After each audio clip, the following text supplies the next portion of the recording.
तो होता क्या है कि एक कोनिक्स नाम का जो चैप्टर आता है, इससे बच्चे बड़े परेशान होते हैं। मेंस में तो होते ही हैं, एडवांस में बहुत ही ज्यादा परेशान होते हैं। वो कहते हैं कि सर करते वक्त तो ऐसा शरीफ सा चैप्टर लगता है, टेंजेंट की इक्वेशन, नॉर्मल की इक्वेशन, ये डायमीटर, ये सब चीजें, लेकिन क्वेश्चन करते होते ही नहीं है, स्पेशली जब अच्छे क्वेश्चन करने जाते हैं। तो उसका एक बहुत बड़ा रीजन है बच्चों, और उसके लिए आपको अंडरस्टैंड करना पड़ेगा ये आज का फंडा जो हम कोनिक्स के लिए स्पेशली लेके आए हैं, जो आपको ये बताएगा कि कोनिक्स करते वक्त आप क्या मिस्टेक कर रहे हैं। पहले आपको यह समझना पड़ेगा कि कोनिक्स नाम का चैप्टर एक्चुअली जेई में क्यों डाला गया।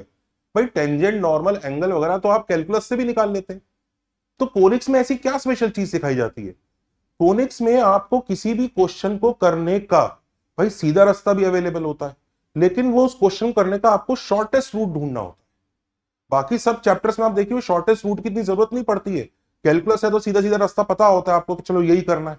लेकिन कोनिक्स में आपको लगता है कि हाँ यार ऐसे भी होगा, ऐसे भी होगा, इनमें से छोटा क्या होगा और कौन सा रास्ता सबसे छोटा है, ये पहचानना सिखाने के लिए ये चैप्टर बनाया गया। और आपको इसके इस एस्पेक्ट को वैल्यू देनी होगी। जैसे मैं बताता हूं, अभी एक बच्चा मेरे पास एक क्वेश्चन लेके आया कि सर देखिए ये वाला क्वेश्चन मैं नहीं कर पा रहा हूं। क्वेश्चन ये है आपके सामने कि एलिप्स है जिसका फोकस ओरिजिन पे है। तो अब वो एलिप्स जो है 3,0 और -4,3 से पास करता है।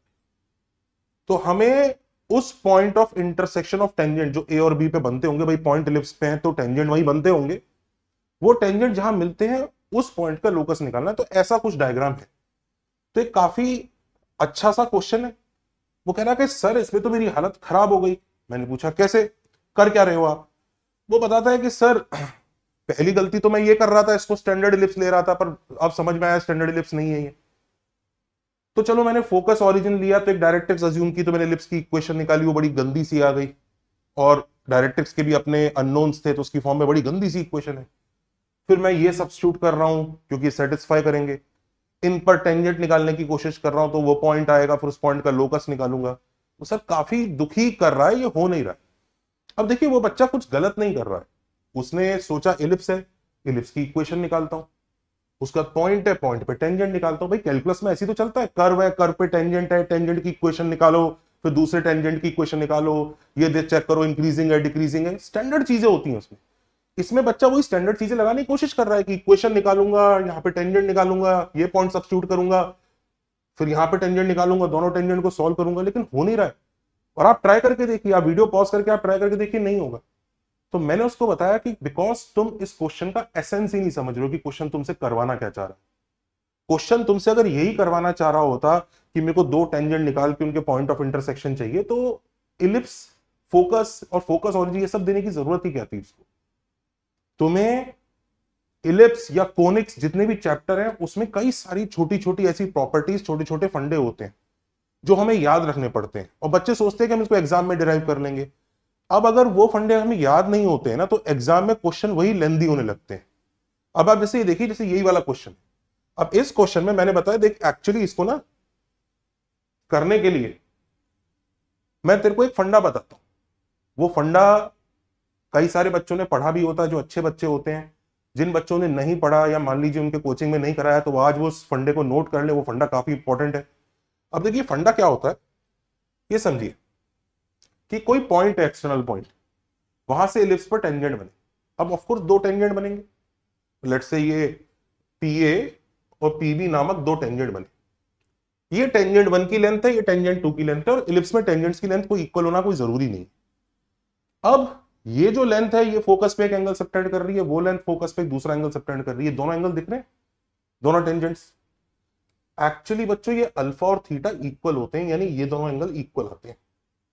आप किसी भी पॉइंट, इसी फोकस पे नहीं दूसरे फोकस पे ले लीजिए, दूसरे फोकस पे भी अगर आप लेंगे ना, ये तो दूसरा फोकस है, और आप वहां पे टेंजेंट्स बनाएंगे, तो ये जो टेंजेंट की लेंथ है इस फोकस पे, और ये जो टेंजेंट की लेंथ है इस फोकस पे, तो ये वाला एंगल और ये वाला एंगल इक्वल आएगा।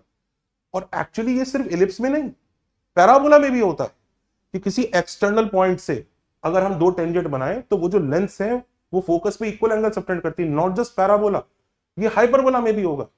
तो अगर कोई भी कोनिक होता है जिसका फोकस है, अब मैं ये नहीं कह रहा ये पैराबोला ही है, आप बाहर से टेंजेंट्स बनाए, और वो जो टेंजेंट्स हैं वो फोकस पे ये इक्वल एंगल सबटेंड करते हैं बच्चों, ये एंगल इक्वल आता है।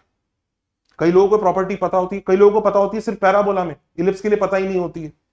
तो जब वो इस तरह की चीजें मिस आउट कर जाते हैं, वो यही सोचते हैं कि भाई स्टैंडर्ड चीजें ही आनी है, तो अच्छे क्वेश्चन में तो आप फंसोगे ही फंसोगे। अब अगर देखो ये प्रॉपर्टी हमें पता है, तो जरा हम इस क्वेश्चन को करना ट्राई करते हैं। जैसे यही जो क्वेश्चन है हमारा, ध्यान दीजिए। अब ये इस पॉइंट से ये टेंजेंट बना, इस पॉइंट से ये एक और टेंजेंट बना, ये टेंजेंट की लेंथ है, ये टेंजेंट की लेंथ है। डेफिनेटली फोकस पर जो एंगल सबटेंड होगा दोनों तरफ से वो इक्वल होगा। क्लियर कट दिख रहा है ये? तो अब अगर ये एंगल इक्वल सबटेंड हो रहा है, तो आप समझ सकते हैं कि ये जो लाइन है इस एंगल का बस एंगल बाइसेक्टर है।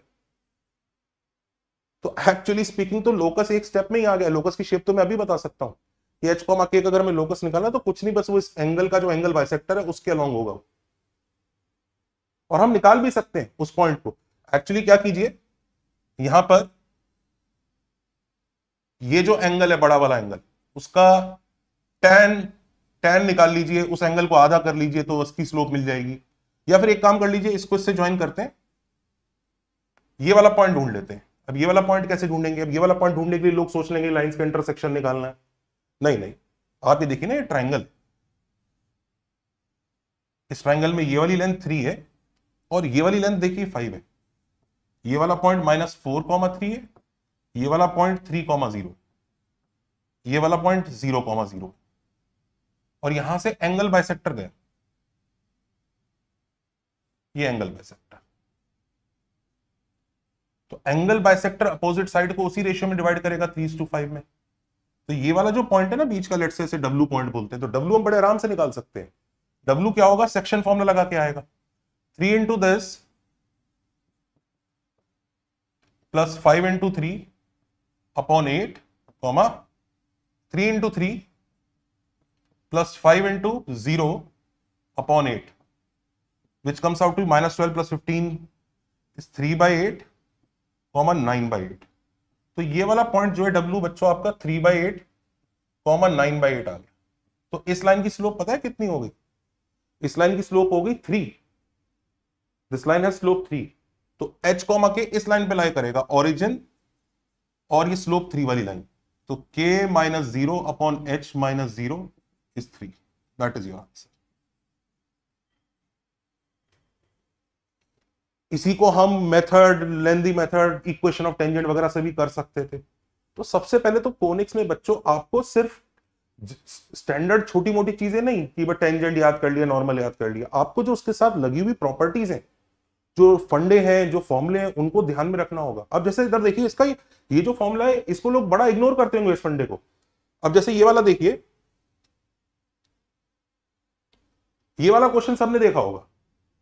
क्या होता है कि इलिप्स है, उसके दो वर्टाइसेस हैं V1 V2 जो मेजर वर्टाइसेस हैं, और मेजर वर्टाइसेस पे टेंजेंट बनाए उसने। अब एक और टेंजेंट है जो एक रैंडम टेंजेंट है, हॉरिजॉन्टल नहीं है, रैंडम टेंजेंट है। वो इस वाले को A1, यानी ये वाला जो वर्टिकल टेंजेंट था इसको A1 और इसको A2 पे कट कर रहा है। और आपने ऐसे क्वेश्चन देखे होंगे जिसमें हमने A1 A2 ने फोकस पे 90 डिग्री सबटेंड करना है, ये प्रूव करके दिखाइए।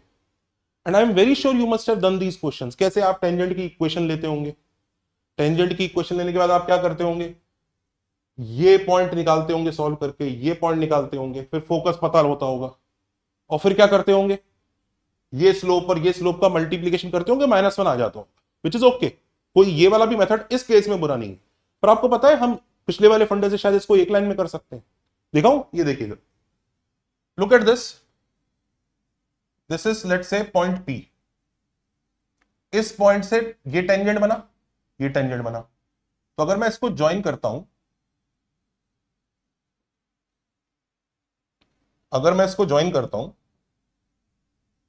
तो आप समझ पा रहे हैं, ये वाला एंगल अगर थीटा है तो ये वाला एंगल भी थीटा होगा, क्योंकि ये टेंजेंट की लेंथ और ये टेंजेंट की लेंथ फोकस पे इक्वल एंगल सबटेंड करेगी। और वहीं पे इधर देखिए, इस पॉइंट से भी दो टेंजेंट बने, एक ये टेंजेंट की पहली लेंथ है, ये टेंजेंट की दूसरी लेंथ है। ये लेंथ भी इस फोकस पे एक एंगल बीटा सबटेंड करेगी और ये भी बीटा ही सबटेंड करेगी, क्योंकि भाई टेंजेंट की लेंथ है, फोकस है, सेम एंगल सबटेंड होगा। आप क्लियरली देख सकते हैं theta plus beta is 180 degree. तो थीटा प्लस बीटा कितना आ जाएगा? 90 डिग्री। वही तो अल्फा था हमारा, इसी एंगल को तो अल्फा बोला था हमने, इसी को तो प्रूव करना था। अब कई लोगों ने वो स्लोप वाले मेथड के बाद सोचना ही बंद कर दिया कि हाँ हो गया हो गया। भाई सोचो, क्या इसका कोई और बेटर मेथड है? क्या इसमें और कुछ करना है? क्योंकि कोनिक्स के क्वेश्चन एग्जाम में करने के लिए हमें शॉर्टेस्ट रूट ढूंढना होता है, नहीं तो लोग वहीं फंसते हैं। हर क्वेश्चन में आप सीधा सीधा ही भिड़ जाएंगे तो आप परेशान होंगे, आपको रास्ता ढूंढना पड़ता है। ये इसीलिए बनाया गया है चैप्टर। अब देखो कई लोग कहेंगे इधर तो स्लोप से भी हो गया था, इधर हो गया था, इस क्वेश्चन को ट्राई करके देखना स्लोप से। अभी देखो कैसा क्वेश्चन है, इलिप्स की इक्वेशन दे दूं मैं आपको, और ये एक फोकल कॉर्ड है, ये भी एक बाहर एक पॉइंट पी दे दिया उसने 8,9, वहां से टेंजेंट बने 8,9 नहीं है, this must be some point जो फोकल कॉर्ड के एंड पॉइंट पे टेंजेंट्स है, तो ये ऑफ कोर्स ये पॉइंट डायरेक्ट्रिक्स पे होगा। ये भी प्रॉपर्टी होती है, फोकल कॉर्ड के एंड पॉइंट पे टेंजेंट्स डायरेक्ट्रिक्स पे जाके मीट करते हैं, तो ये पॉइंट भी कहीं डायरेक्ट्रिक्स पे होगा। अब ये जो दो टेंजेंट बने, इसने यहां पर बीच में एक और रैंडम टेंजेंट और बना दिया, ये ब्लू कलर का, ये क्यू पॉइंट पे टेंजेंट है। ये जो रैंडम टेंजेंट है ये इस वाले टेंजेंट को के और इस वाले पॉइंट को एच पे कट करता है। तो हमें प्रूव करना है एंगल एच एफ के 90 होगा। अब इसमें कई बच्चे ऐसे ट्राई कर सकते हैं, ये होमवर्क है, आप ट्राई कीजिएगा, पर एटलीस्ट अच्छे मेथड से भेजिएगा। ये मत बोलिएगा सर एक पॉइंट पी डायरेक्ट्रिक्स पे अज्यूम कर लूंगा, x equal to A by E होगा, y को कुछ भी t मान लूंगा, वहां से दो टेंजेंट की इक्वेशन निकाल लूंगा, एक और टेंजेंट ले लूंगा x cos theta by a plus y sin theta by b equal to 1, उससे उसको सॉल्व कर लूंगा, फिर उसको सॉल्व कर लूंगा, फोकस पता है, फिर प्रोडक्ट ऑफ स्लोप्स निकाल लूंगा, और फिर देखूंगा 10 घंटे बीत गए, जेई खत्म हो गया। इस क्वेश्चन को अच्छे से फंडा लगा के सॉल्व कीजिएगा। ये आज का होमवर्क है। टेक केयर, बाय बाय, और ध्यान रखिए अगर आपको कोनिक्स अच्छे से सीखना है तो आपको कोनिक्स की समरी शीट, फॉर्मूला शीट अच्छे से बनानी है और उसको अप्लाई करना सीखना है। ये एक बहुत बड़ा डिफरेंशिएटर हो सकता है दूसरे बच्चों के कंपैरिजन में। दूसरे बच्चे तो वही क्वेश्चन करेंगे जो सीधे सीधे क्वेश्चन है, आप वो क्वेश्चन करके आएंगे जो वो नहीं करके आएंगे। इसलिए कोनिक्स कीजिए। सब बच्चे हमारे चैनल को फॉलो कर लीजिए, और जिस भी बच्चे को हमारी फंडा सीरीज वगैरह पसंद आ रही है कमेंट्स में बताइए। And take care, bye bye.